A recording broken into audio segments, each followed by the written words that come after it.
Ménorais. J'ai eu mon BTS l'année dernière, BTS NRC.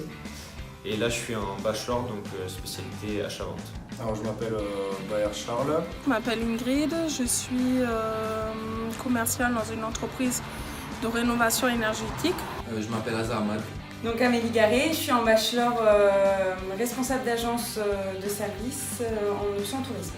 Je m'appelle Bar Benjamin et je suis en initiale et je fais un BTS MUC. Je suis actuellement en deuxième année de BTS assistant de gestion PME PMI et je prépare pour l'année prochaine une licence idéalement en banque. Actuellement, je suis en alternance par rapport à l'entreprise. Donc soit j'ai 2 semaines ou 3 semaines en entreprise ou 1 semaine ou 2 semaines de cours, c'est en fonction des mois, cela varie. On m'a proposé cette école, on m'a donné les spécificités. Et c'est une des seules écoles qui faisait justement ces horaires aménagés. On avait la possibilité de lier le sport et les études. L'année dernière, j'étais en BTS avec l'ESP. Et donc l'ESP a fermé et Marianique m'a proposé, Ezo m'a proposé le bachelor en fait. Et du coup, j'ai continué. L'ESO déjà, ça m'a apporté, on va dire, un suivi déjà direct dès l'entrée dans cette école. Avant de venir à l'école, j'étais en bac pro transport. Et maintenant, je suis en BTS MUC, j'avais commencé en TPL. Et en faisant quelques cours en MUC, j'ai apprécié, du coup j'ai changé de voie.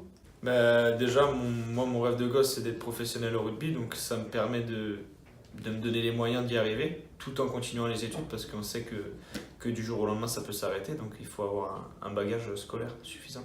USO, ce qui me plaît dans l'école, c'est justement la flexibilité des cours, donc qu'on n'est pas tout le temps en cours. C'est vrai que ça change de mon école de l'année dernière, mais il faut dire que c'est très structuré, c'est très suivi, on apprend bien, c'est des méthodes, une fois qu'on s'y est assimilé, on va dire, après ça va tout seul. Il faut pouvoir quand même gérer le côté travail et cours à la fois, ce qui n'est pas forcément le plus facile. Les formateurs, ils sont assez proches de nous, donc on peut leur parler facilement.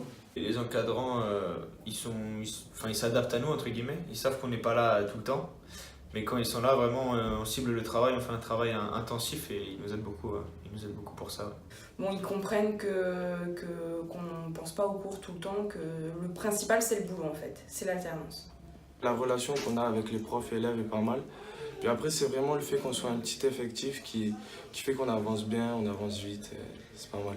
Je sais que voilà, avec Marianique, par exemple, si je rencontre des difficultés au sein de mon travail, je peux en parler ou même aux autres formateurs pour voir comment je peux faire pour arriver à résoudre ce problème-là. Déjà, on a une plateforme aussi en ligne pour avoir accès à tous les cours où on est absent. Et en plus, c'est des petits comités, donc on apprend vite, l'apprentissage est facile et on n'a pas besoin d'être beaucoup là, on va dire, entre guillemets.